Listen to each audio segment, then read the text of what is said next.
The excitement of live TV. Oh yes, I'm Matthew Holt from the Healthcare blog and Health 2.0. And I've been given an hour to do what I want with chhibc TV, the Health Innovation Broadcast Consortium, starring Greg Masters, Pat Salber, and Nate De Niro as the hosts and mostester, and they'll be wandering around with me. But I said, let's go on the HIMSS floor. This is where the stuff really happens. The HIMSS this is where all the schmoozing and demoing and the exciting stuff all happens. And we've been out in the corridor. So now we're on the floor, and with a little bit of technical difficulty, we have made it to a thing that's calling itself the Mobile Health Center. An entire booth named after something that does not exist, but there we go. And we're here with a pretty interesting guy with a pretty interesting company. The company is Kerio, which has been going for a little while as a on cloud-based physician practice management and billing service. And just about, a couple of weeks back, they announced an acquisition from a company called Hippocrates, which maybe you may know, got bought by Athena Health recently. And they had lying around on the back shelf a really cool EMR they developed, which hadn't really got much play. But now it is back. And here is its creator, Tom Giannulli, who was the CMO at Hippocrates and is now the CMO, or Chief Medical Officer at CMO at Kerio. So, Tom, tell us quickly, what is it, what's different, and what's better about your new iPad and cloud-based EMR? Well, first of all, it's now integrated in the Kerio platform.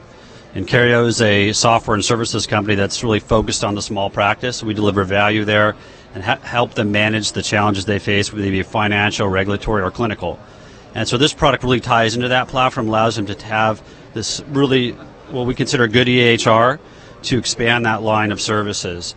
And the EHR is offered free of charge, and it's absolutely part of our offering, allow the physician to get used to what we offer, see the value that we can bring to the table, then have them look at our other products to possibly purchase. Okay, so this is brand new. I think it's been on the market, for 10 days? Give me a sense about, you obviously built this mostly at Hippocrates and then you came over. What have you done that's new and different? And I think you're going to show us a bit, but just tell us first. Sure, we're going to show you the iPad app, which was really in beta at Hippocrates. Now it's in full release. It's fully integrated into the product, and then the EHR product itself, which you'd seen before on the web portal. We have a web browser-based EHR as well that ties into this. That's been fully integrated into the Kerio practice management system, so it's seamless, bidirectional, real-time interface. So those are the new points. Okay, so let's take a look about the experience. Here you are. You're a natural doc. Can you get in on that, Nate? You're a natural doctor actually using this, and I'm going to put the mic in. So I'm here looking at my iPad mini, which I just pulled out of my pocket. And I've got my patient pulled up, and I have a vertical list of choices I can navigate. Let me pull that up a little bit. Is that looking good? Getting a reflection. Get a reflection. Maybe if I kick it down a little bit. That's pretty good. And so this is the face sheet view, which is where I go to kind of get a summary of the patient, figure out what's going on. And I can do things like point and click and drag and drop. I can tap on a particular section and go to that information more detailed. Whoops. I can select and drill down into that information. I can add new information like new prescriptions by clicking there and doing what we call type ahead. So I can just enter in the drug, say Xanax. Whoops. Xanax. Hit the drug selection. It'll give me all the doses available. Also give me all the information on how to prescribe the drug right next to the prescription pad, all done on the device. I'll cancel that.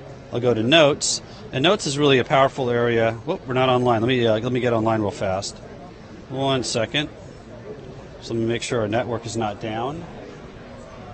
Sorry. That's the fun of live TV, doing it live, forcing him into time to go. Here we go. Sometimes the wireless mics we've noticed have a problem with the Wi-Fi. So we're trying to connect here. I would make the point, though, the information we just navigated and drilled through is actually cached on the device, so even without a network you can still find patient information.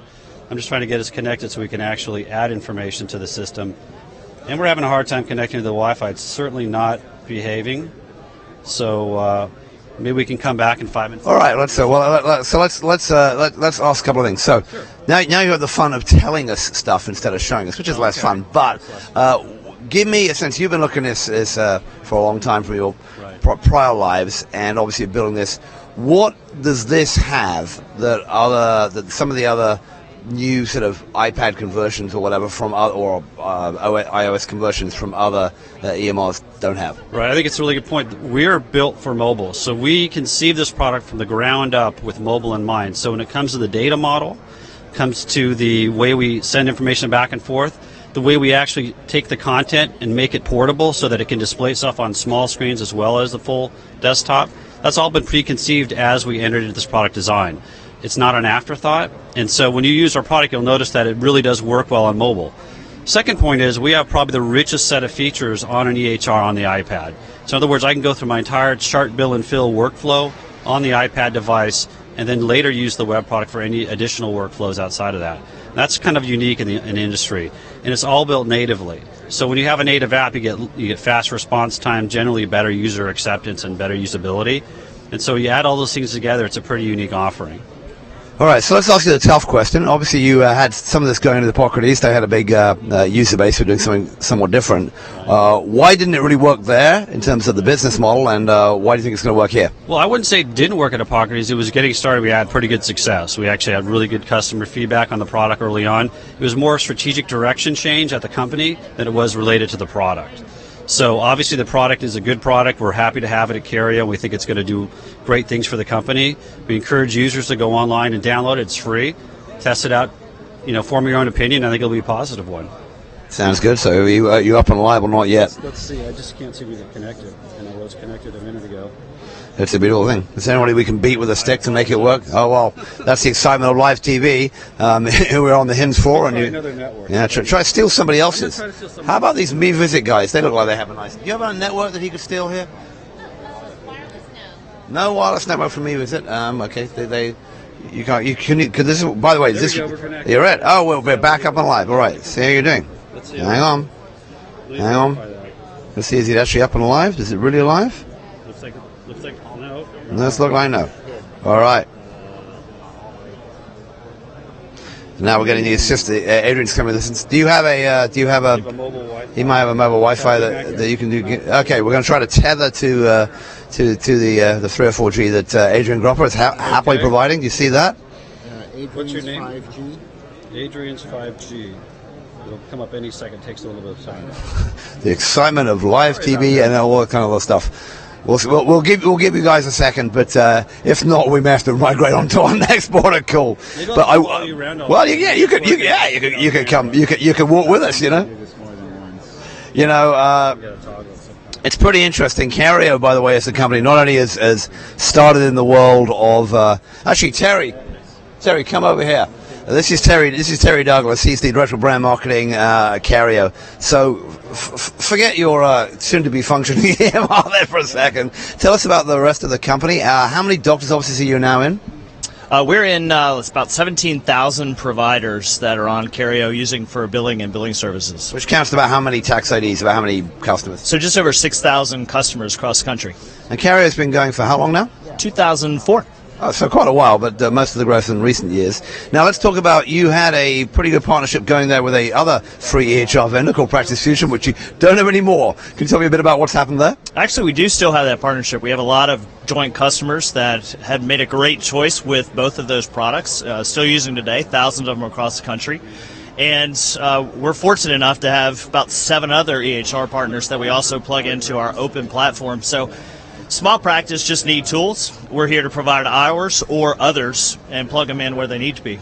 That's less exciting than I thought you were going to say. I thought you were going to tell me about how the whole thing was blowing up. I think they're a little bit grumpy that you're now developing a free HR, but it's interesting that you're now starting to see an evolution, I think, in the market for native iPad-based, native web-based players for that smaller business. And obviously, you guys at Carrier, the folks over at Athena Health, we're about to go visit Cloud Care, Care Cloud. I keep getting the name wrong.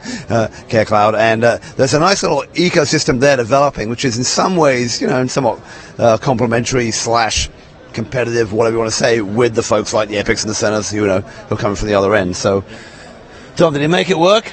I'm sorry, we're going to have to abandon you, but let's go to our next port of call. We've been talking with Tom Giannulli and Terry Douglas from Carrier, and we're looking forward to seeing if we can walk the halls without killing too many people in the next time. Thank you. Terry, thanks for your time. All right. So as we walk, hopefully Greg is going to stop Nate as he walks backwards from dying horribly. We're going down to the 4,000 row, so it's a long trail. And who have we still got? I have Pat and Adrian with me. Did we lose Andy? Yeah, we lost Andy. Oh no. All right. Well, look, I'm gonna reach across and talk to Adrian about. We're now gonna do.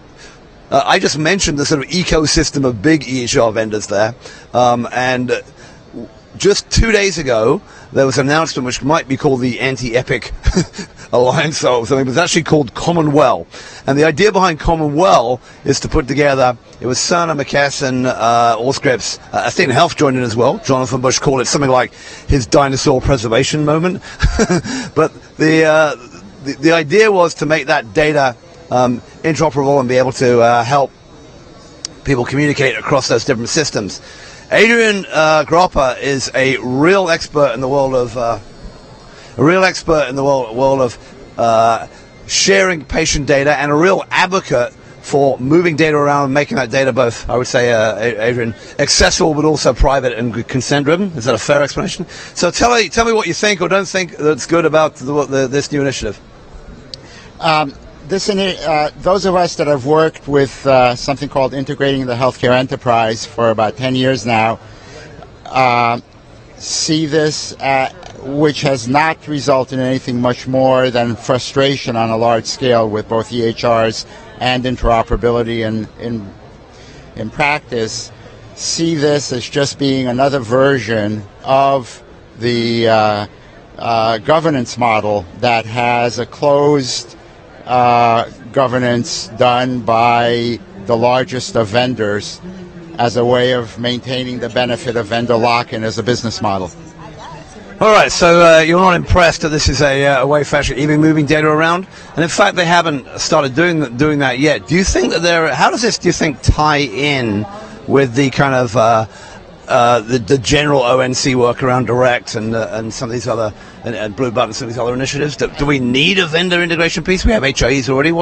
I don't think it does. I don't think it does, because it does not solve, or at least not based on anything they've announced so far, it does not solve any of the real problems having to do with consent or with management of identity, the things that the federal government is now looking at with respect to NSTIC outside of healthcare is the general problem.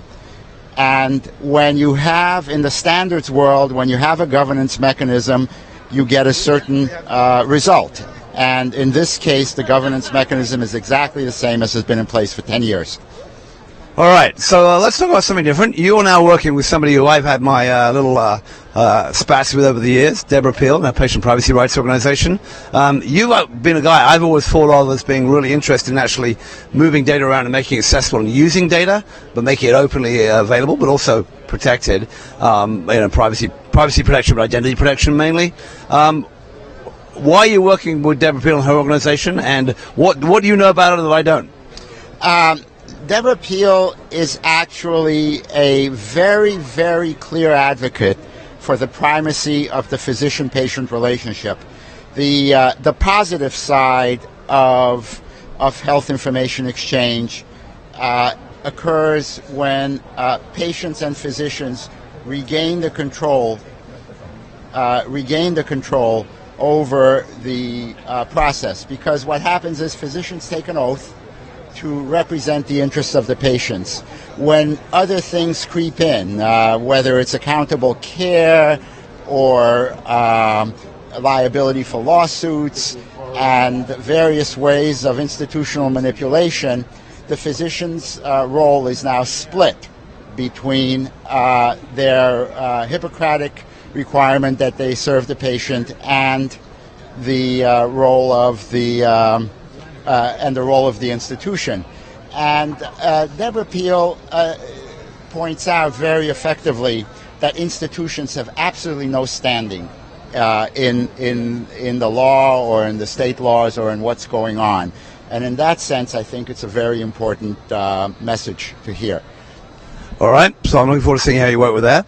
We've nearly killed Nate. We're making him walk backwards to 4,000 rows. And somebody has to remind me where the hell the CareCloud booth is. While we're waiting, I want to mention that there's a potential very positive thing that the CareWell team can do. One of the big differences between healthcare interfaces and the web and in general is that Web interfaces tend to be free. People charge for services, they do not charge for interfaces. Right. HIMSS is an industry where 60% of the revenue is derived from interface costs. And building interfaces and building that. Exactly.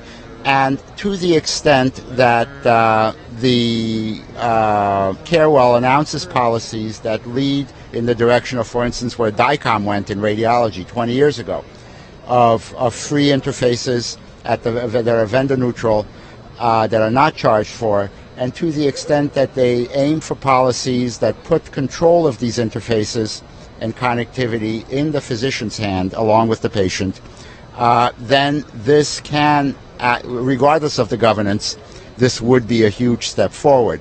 Somebody has to make the switch, and then Epic and GE, who are, for instance, not yet part of this thing, might come along. So it's not. There could be a silver lining here at some point. Right. Slightly separate related topic. Verizon announced this secure unified messaging sum yesterday. Have you heard about that? And do you know why that would be different?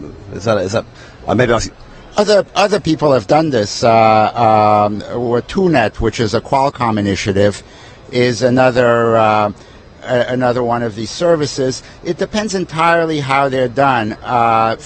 With my patient privacy rights hat on, if these things are done in a way that is under the control of the patient and the physician rather than under central control, they're all going to be very good. If they try to build private clouds, if they move the information from, say, implantable cardiac defibrillators first to the cloud before it's accessible to the patient or to the physician, then these things are going to just be private silos and not really survive, in my opinion. I don't know how their particular one is done. I know that... Well, they're attempting to do sort of messaging that you don't need to be part of the overall system to work. We're also causing some consternation at the Cerner booth, where we're getting wacky stares from all the young ladies who are serving there, going, "What is going on?" We should also stop for 5 seconds. You should pan over to the Cerner booth, Nate. This is what it's come to. This is one of the big boat show ones, one of the big health IT vendors. They got new fun stuff. But I'm not seeing too many people on the floor today. Possibly it's the McKesson being the other one. McKesson being another one. Siemens got a huge booth. Relay Health, which is part of McKesson, of course. So we've got a lot of fun. Now we're going to start wandering our way down to CareCloud, which is at 4175. We're 3 hours away. If you're at HIMSS and you're looking for people, which is what most of us do, wandering around looking for different booths, what happens is that you actually end up going, where the hell am I? Which row am I in? Then you look up. I'd ask Nate can pan up. And you see the row numbers in the sky, and then you start looking around vaguely going, okay, what am I doing next? So it's all fun and games, and then you have to guess, where is 4175? But it'll be here somewhere. We're now in the 4100 row, and then you look up in the air and you go, where is CareCloud? It's somewhere here. It's got to be that way. Oh, watch out. Whoa. Now we're about to take out the Quadramed booth. I think it's in the next row down. Do you want to go one more down? What? To take out the Quadramed booth? I don't think we actually have permission to take out the Quadramed booth, but I think it's down, 414 something? It's either this one or that one. I think it's that way. Okay, so follow us along. They can walk forward for a bit. You can see our back as we do this. So the other thing you'll see is that if you need to sit down, there are also comfy chairs around. There's usually lots of water and nice food. There it is. We see CareCloud in the distance, and we will probably be meeting with John Halleck, who's one of the many Athenistas or Athena Health folks at CareCloud. Joe Sawyer might be there, who's an ex American Well guy. And then the boss, Albert Sandler, will be there. We hope. They may all run away. Maybe waiting for us. We'll wander around. Can you run ahead and ask for John Halleck and Albert Santello? All right. So Nate's doing this amazing. There he is! Ha ha! He thought we weren't coming. Hi, young man. Good to see you. All right, let's dive. Look at the team. We are live. We are Albert, even more attire. It's that important. I'm doing well, my friend. So okay. Let me introduce a couple of people here. This is John Halleck, who is the head honcho of PR, marketing, communications, and all that good stuff at CareCloud. There's Albert Santolo, who's the boss, the CEO. This is the man who introduced his product on the Health 2.0 stage 2 years ago, and got a denial of service attack on his site as he did it, and recovered to do a really great demo, and now he just raised $20 million. So. A man who knows something about stress and building companies. Absolutely, absolutely. All right, so let's start off. We're live here on, this is the chhibc, Health Innovation Broadcasting Network. You're looking at Greg Masters and Pat Salva, who are the geniuses behind that, and Nate De Niro, who is from Open Affairs TV, who is the guy who's making it all happen, who's just walked about 4,000 blocks or whatever the hell you count these things backwards. A really impressive guy. So, Albert, for those people who don't know about CareCloud, and we'll show a couple of your tools, I hope, in a second, but give us a quick feature out. Where do you guys start, and what are you doing? So we are a provider of financial, administrative, and clinical apps for ambulatory healthcare. We're doing that using the first modern cloud-based platform built for the industry, using the latest and greatest technologies, all in an elastic cloud computing architecture. And what we're probably best known for is having the most beautiful user interface in the industry. I think you're probably best known for the fact that a certain other CEO of a certain other cloud-based platform said that you were the guy who was going to kill him in 10 years, but we're 1.5 years in. How's it going? It's going well. It's going well. You know, we love those guys too. Those guys are Athena Health, who are probably the first people to do a big, serious cloud-based platform on the provider side. So give us a sense of the business now, because you've done a couple of interesting things, but you definitely started on the sort of practice management billing side. Give me a sense of where you are in rolling that out, and then of the things that you're layering on top. Yeah, so we are well into the clinical rollout as well. So, you know, our whole thing is that we believe that doctors should have one integrated platform that permeates all the processes in their office, everything from the scheduling through the clinical process all the way down through the billing collections. And it's really about driving results for them. So there aren't great clinical results without a great financial underpinning for our clients. So it's really hard work to build all this stuff and make it all work together. For the last 8 months or so, we've been heavy looking at ourselves with a very critical eye. Are the apps really enabling the doctors to go faster? And so we've been working very hard on our second generation of clinical products that's all about physician usability.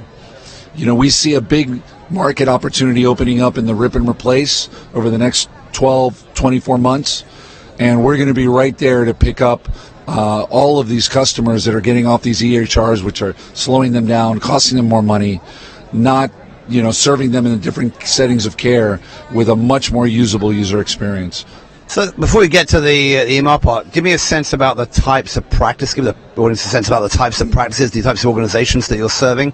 Give a sense of which part of the market you're in, and then I'd be interested in hearing a bit more about how you're doing, how you're going in there with sort of first offering the financial, then going to clinical with them. Yes, I mean, we have a very aggressive rollout in terms of market segmentation. Our focus is ambulatory, but that means practices all the way ranging from large multi-specialty group all the way down to the solo practitioners in about 50 different medical specialties in essentially all of the 50 states. So we don't really discriminate. I mean, our solutions are about not only enabling the workflow in healthcare, but connecting everybody. Because we have this advantage of being on the internet, which is a novelty in healthcare IT. But since everyone's on the internet, we can connect everybody. So there's a practice when I come on board. They typically start with the financial system and then add the EHR. Are you finding more people just taking the whole package, or how is it playing out? No, most of them are buying the whole package. Most of them want the whole integrated experience. So about 70% of our new doc ads is all about the integrated products. And how many practices are you in at the moment? What are the rough numbers you're at now? So we're in about 2,000 practices that are actively using, 2,000 doctors that are actively using the system. Plus, we have a significant implementation pipeline of clients that we've sold that will get implemented in the next few months, and that number is always growing.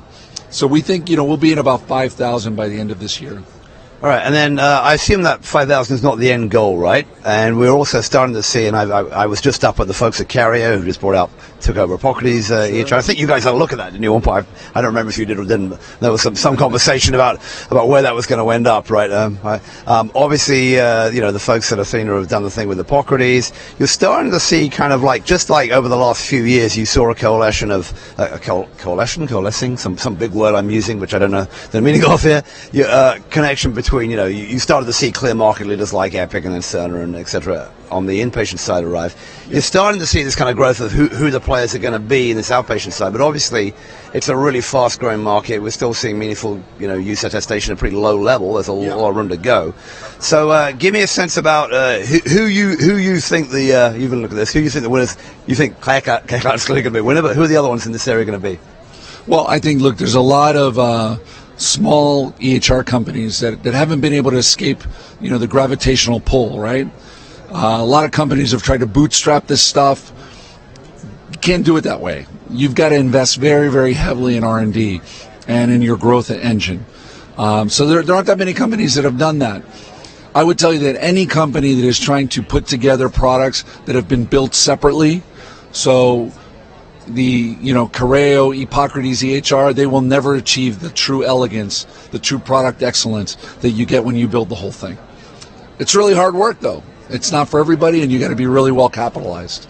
So the only other cloud-based company that has done that type of work, other than us, is Athena Health. Everybody else, they may have their own niche in a certain specialty or certain segment, but they will never build out that digital ecosystem in the cloud like we will. And talking about that digital ecosystem, when we spoke a couple of years back, you were actually opening up some of that for other products to lie on top of. What's that sort of ecosystem building? Where are you in that part? Yeah, so we're very excited about launching our platform as a service, but we're also very patient about it because that's an all-consuming activity that you don't want to do too early. So our thought right now is that we would do that sometime in 2015. That plays to part of our reasoning for why we're opening up a big presence in Boston, why we just hired the CTO of Constant Contact, a non-healthcare person, but a person who's 350 engineers working for them that can build out a big team. Because the platform as a service, is so needed for healthcare. There's nothing like that here, and we've seen that in other industries. Best examples, Salesforce.com with their Force.com platform. But everything is healthcare and is changing because of technologies. Everything is going to have to be rewritten. We can't rewrite it all. We need to open up the platform for outside innovators to do that stuff. So last question. Do you guys have a demo you can show us quickly? Yeah. So we'll wander around that. I'm hearing fun. Nate's having fun shouting back and forth the studio. It's good doing this live stuff. Pat said to me just now, you realize that this is what actors do? They just stand around waiting for the stuff to work. But before we go there, here's the last question. I'm seeing a bunch of people at this conference particularly coming along saying, okay, there's this new thing called the Accountable Care Organization, and we kind of know that the big guys don't quite do the pieces out to the patient, and they don't. These other pieces. There are things that they don't do. Yeah. You're coming from the other end, right? You're coming from building the entire platform from the clinician end, from small practices to medium ones to larger groups. But they're kind of also working with these accountable care organizations. There's people who are 50% of doctors owned by hospitals. All these different alliances going on. How do you think that's going to play out with companies like the Lumerises and Evolence and even Aetna, coming into that marketplace? How do you foresee? Is there a place that you're touching them yet, or is it still a different kind of thing? Look, I think that by far the largest. We haven't solved the existing problem, which is physicians having a very efficient way to do all the things that they do in a system. We're very focused on that. That's the heart. At the heart of accountable care is those things. So there's some things you have to build around it. But companies that are attacking it the other way around, which is trying to come in with an accountable care solution, but aren't really enabling the core workflows, are not going to get it right. So accountable care is happening. We see that. It's years away from full kind of implementation. We see some of the larger competitors that are struggling, the Allscripts, the NextGens of the world, are now starting to throw these buzzwords out and talk about their future in the accountable care, but we think it's a lot of smoke. At the end of the day, we're big believers that we have to drive client success in their core workflows, and then we can swim upstream into accountable cares and things like that. But for now, there's a huge market for us to deal with, and our messaging is very clear. It's about making the doctors more efficient, giving them a good quality of life, and making sure that they make enough money. Which is probably quite an attractive idea to doctors at least. All right, you guys ready? Can we move? Can we move? I'm looking. All right, let's keep moving. All right, Edwin. Hi, man. Hi, good to see you. I know. We met, absolutely. So we're here live on chhibc TV, and you got a. Nate, can you take us through? I'm going to sit down, but you can drive. You can drive. You sit down, and I'm just going to hold this in your face, and you're going to tell us what you're doing, and you're going to film the screen, Nate. Great. You can hold it. No, you can hold it, and I'll talk. So I'm Edwin Miller. I'm the VP of Product Management here. We're launching a new version of our EMR called Charts. I can show you a couple of things that I think are interesting, which is the first one is the patient flow through the clinic, which is actually a work in process view, which I think is a little bit unusual compared to a schedule view. What we found when talking to doctors is they start out with a schedule in the morning, and the minute the first patient shows up, the whole schedule kind of starts to deviate immediately, and so it really becomes a fluid interaction with patients all day long. So to bring a patient into a room, you just drag and drop them into a room, and then you can go into the encounter and start charting pretty much immediately. Our goal is to go very fast, be faster than dictation, which is, I think, a pretty high bar. And so we have our templates and order sets tuned to basically chart very quickly with just a few clicks with a typical patient. We have a template store, which is a crowdsourced templating approach, so our customers can contribute templates and then search from the library and pull things in, and then chart by session very quickly. Excellent, and it's got that sort of the trademark CareCloud, very elegant interface. Have you ported this over to the iPad yet, or the mobile? That's going to be coming later this summer. So, and it'll be more of a touch-based look and feel, very different than the desktop. And we're going to show me something else. I can show you a little bit of charting, but I mean, this is the high points, unless I immediately have a system slow down in the middle of live TV. So we have a good tradition with CareCloud having denial of service attacks while we're doing this. So you weren't there then. But basically, the idea is that you have structured data. You can chart by exception and set typical findings, and this is all driven by the template. And then that converts into a very simple narrative that's very easy to use and read.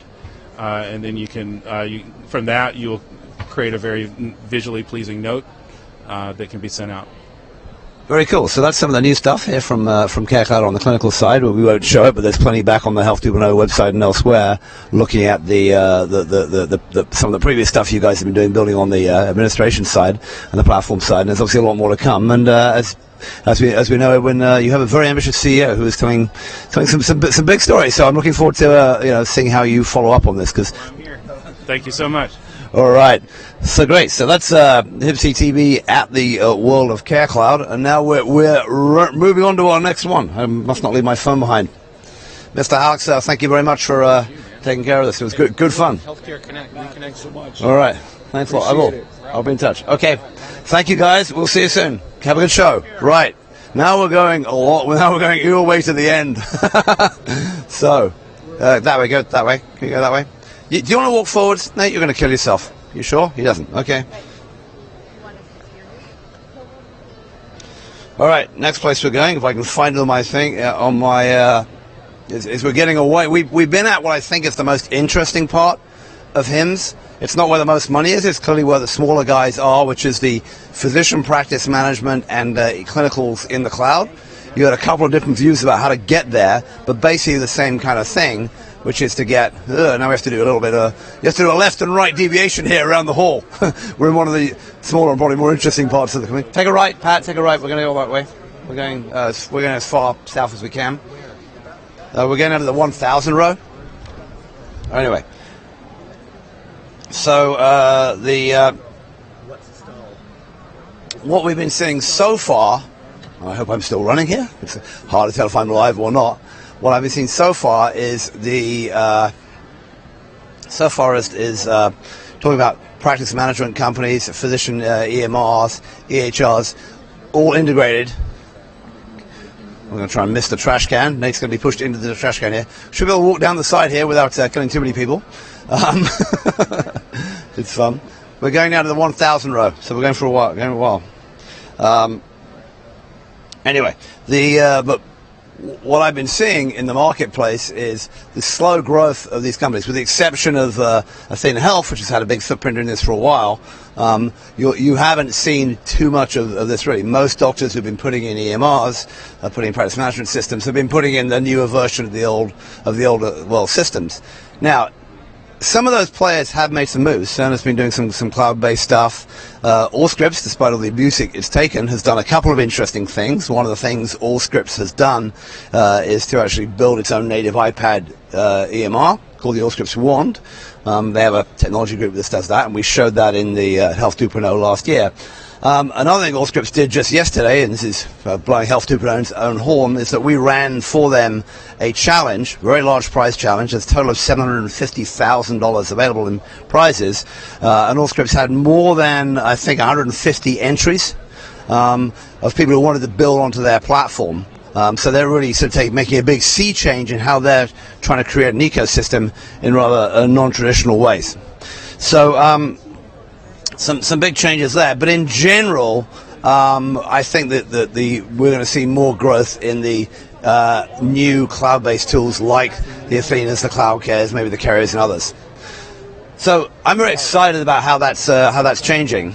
But now we're going to go and do something completely different. If we can find them, we're looking for wellness layers. Let's keep walking there. We're going to like the 1700 row, so it's a bit further. Woohoo! We're going to see a company called Wellness Layers, and they are in the consumer space, but working with hospitals and lots of other consumer-facing companies, people like NutraSuite, to actually help consumers maintain their wellness, weight, health, and all that kind of good stuff. So I am going to try and track down e7eadca6 there. This involves me reading my getting my email to figure out where I'm going. We're 1900. We're close. I just need to find it.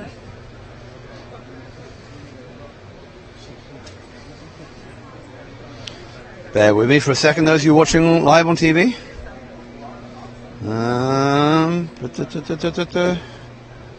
Damn.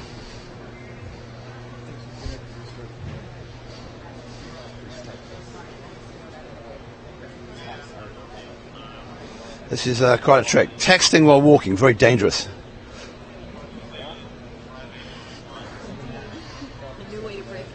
Break your neck, very good. I saw them last night, and stop. Right. And I now have to find out where the hell they are. We're gonna it's gonna be exciting.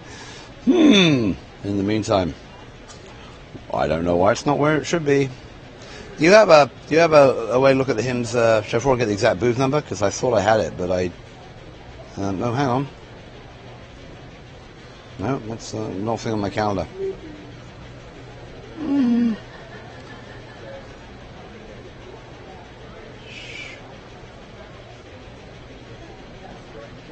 They sent me an invite yesterday, and I can't.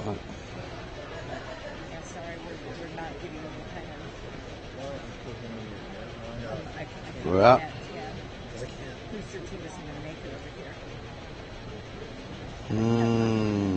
All right. Well, let's try to find them quickly. I think it's in the 1500. Ah, crap. Does anybody have a guide? Yeah. Wellness layers. Wellness layers. Layers.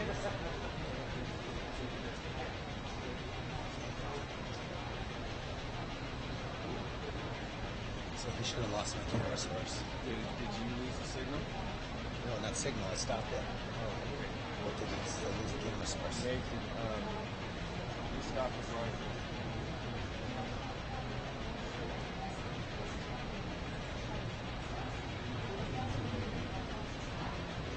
$10.56. You want to walk? Yep. Okay. On the last image of the character. 10.56. 10.56. 1056. So what are we here? We're at 15 something? So 4 more to go. And it's 56 this end or it's in the middle? Yeah, we're 14. Yeah, we're 14.76. Okay, so we're pretty close. It's there about 4:00. Should be getting it back here in a second. All right. You should be getting it back in a Tell me second. when he's got it. Tell us when you got it. I'm recording the whole time too, so You're still recording? I'm recording. No. Okay, well, then I can't look like a blithering idiot right at the moment. I shall still be talking as though it's important and having fun. So, that was good fun. I haven't interviewed you yet, Pat. Why haven't I interviewed you in the last 5 seconds? Come over and be interviewed. Why are we doing it? Why are you doing this craziness, Pat? Because it's so much fun. It's completely out of control. This is good. This is live. Anything could happen. This is chhibc TV live. This is live, warts and all. How do you broadcast over the 3G network? So yesterday I was able to do Skype with my daughter on my cell phone, so I think it was fun.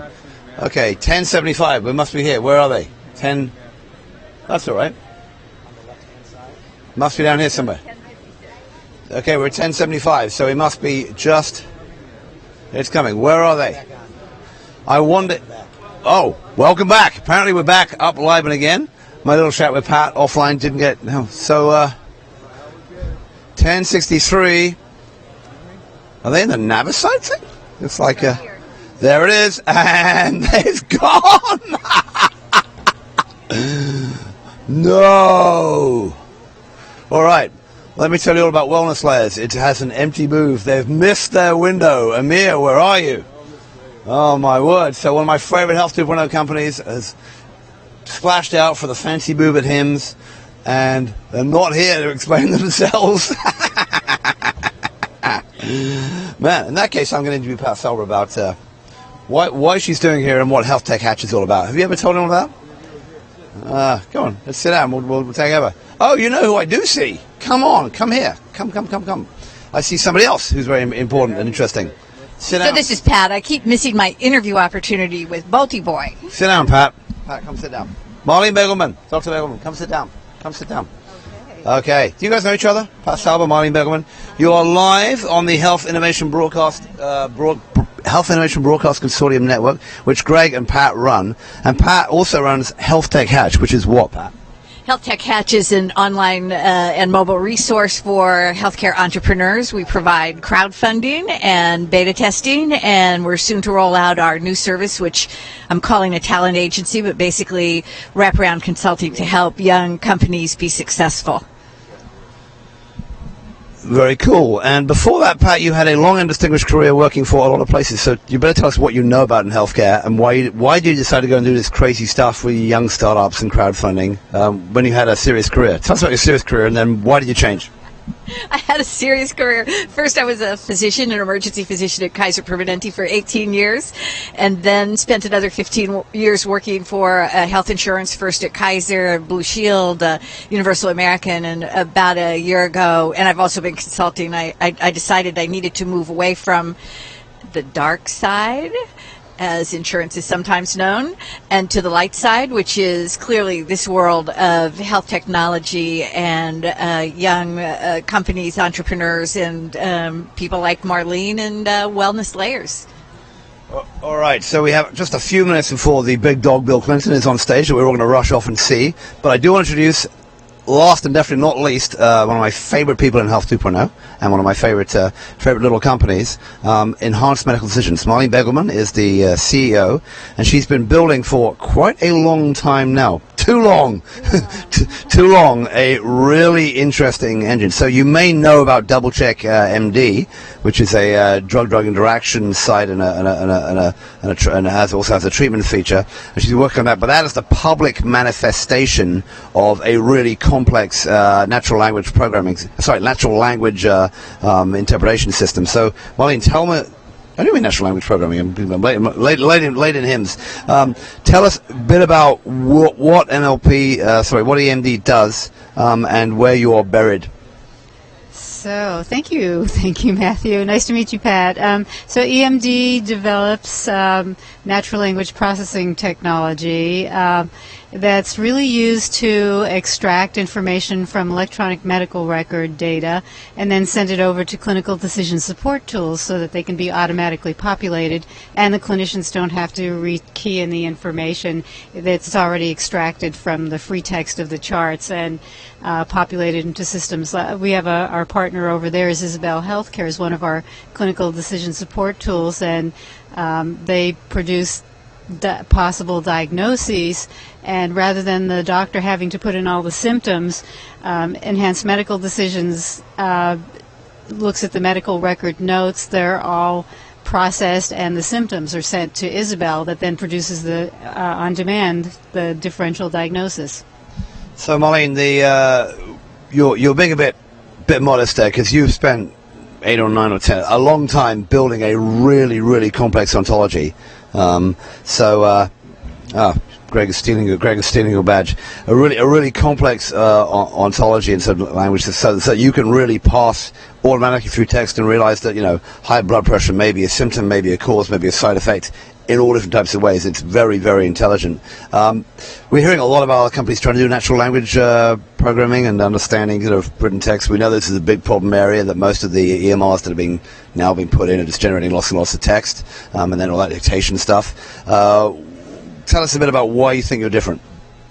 So I think that what makes us different was our original goal, which was to process information to populate clinical decision support knowledge bases, so to recognize very finely detailed, highly granular information for clinical decision support, whereas a lot of other tools were built for processing claims data, and so we had to be very accurate. You don't want to give physicians messaging that's incorrect, or you don't want to give alerts that are incorrect for patients, and you don't want to distribute the wrong information. So the system had to be very accurate, and so we've spent more than a decade focusing on how to make the natural language processing engine very accurate, and also cover the kinds of information that physicians use in their daily practice. So it's not only looking at SNOMED codes or ICD-9 codes or ICD-10 codes. It's looking at the complex concepts that clinicians need to consider when they're making their clinical decisions. And can you, let me ask one last question. So can you tell us that you're also doing this for some other large companies? Can you tell us about that, or is it illegal? I have to get their permission. Okay. But I will make a broad hint that there may be somebody in the content publishing world who is using this. That won't get us into a trouble. Pat, this is going to be the last question we have to rush on to see Bill Clinton, so you take over. Oh, no. I'm all this between you and Bill Clinton. Just a quick question. I really appreciate the fact that you've spent a decade developing this, that you have an emphasis on things being accurate. And this is probably more of a statement than a question. And I can tell you as a physician and talking to my physician colleagues, if you get it wrong once, we don't trust you. So paying attention to detail, getting it right is absolutely the right thing to do, and we appreciate that effort. I think that's about as much time as it would take to become a trauma surgeon, right? So right, I could have been a trauma surgeon. I thought you were a trauma surgeon. So that's it. All right, so I think we're going to wrap our tour of the HIMSS floor. The thing is emptying out. If you can see around the corner, people are all rushing off to see Bill Clinton. We're going to do the same thing. But I want to thank particularly Nate De Niro from Open Affairs TV, who's been walking backwards up and working up a sweat on the HIMSS floor. Greg Masters and Pat Summer, thanks guys for giving me the hour to run my mouth and go see a few people. I'm amazed that if any of this works, I'm glad it did, but I'm looking forward to seeing how crazy the view is afterwards when I watch it on the run back. And we went and met with the folks at Cario. They couldn't make that thing work. We saw the folks at Care Cloud. We came down to see the folks at Wellness Layers. Not here. Amir Kishan, you'll be called out for that. And then we had a serendipitous meeting right at the end there with Marlene Begelman from Enhanced Medical Decisions, who is in the e7eadca6 booth. And I'll be coming and doing a demo with you guys later. But for right now, chhibc TV, I think we're going to go off the air, and Bill Clinton's going to take over. Matthew Holt signing off. Thanks, everyone.